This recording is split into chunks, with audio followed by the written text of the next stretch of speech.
Good morning, folks. We've got CME impact in the second half of the space weather on deck, ready for a consecutive impact. Scientists are blazing on this galactic dust topic, and Yale does it again. But let's get started over at spaceweathernews.com. We're looking at the last 24 hours on our star, who was exceedingly calm as the bright active region turns away, with a coronal hole crossing through center longitudes. The departing sunspots lost their magnetic complexity at the rear as they're heading for the limb.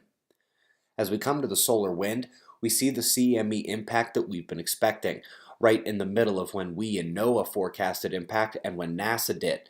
It was indeed a modest impact, but easily discernible on the right side as the simultaneous bump up in telemetry. Geomagnetism has begun to creep up off the floor as well. However, it is the coronal hole stream behind it ready for the consecutive impact scenario that could raise the numbers. We expect its impact today or tomorrow, and we should see geomagnetic storms at low level. The watch begins when that stream arrives. But we also have the IMF of the coronal hole, coupling with Mercury about to conjoin the Sun tonight for the lithospheric watch as well. Let's come to the polar vortex. Its split has been in the news both here and in mainstream. The split sees a backwards rotation over the pole while proper lows spin over the western US and Europe. This is the cause for major temperature swings forecasted in Europe and the western US as the upper level systems drive changes at the surface. Up next, we're zooming in on M77, a monster in the middle of nowhere.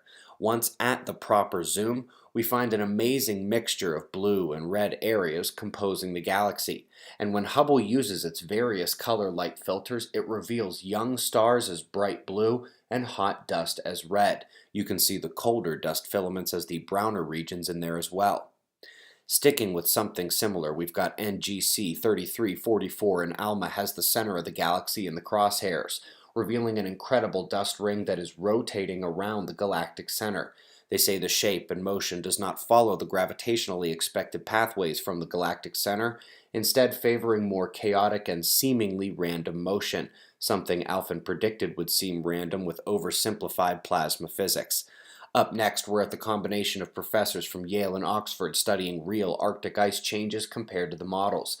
It turns out that no models were able to match observations, the combination ensemble couldn't match the observations or the trend, and indeed more than 75% of the models overestimated ice loss.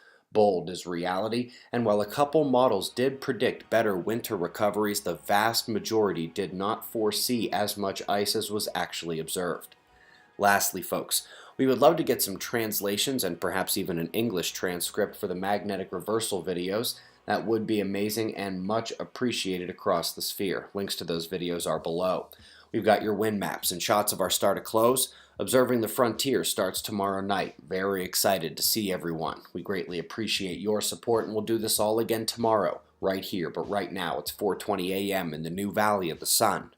Eyes open, no fear. Be safe, everyone.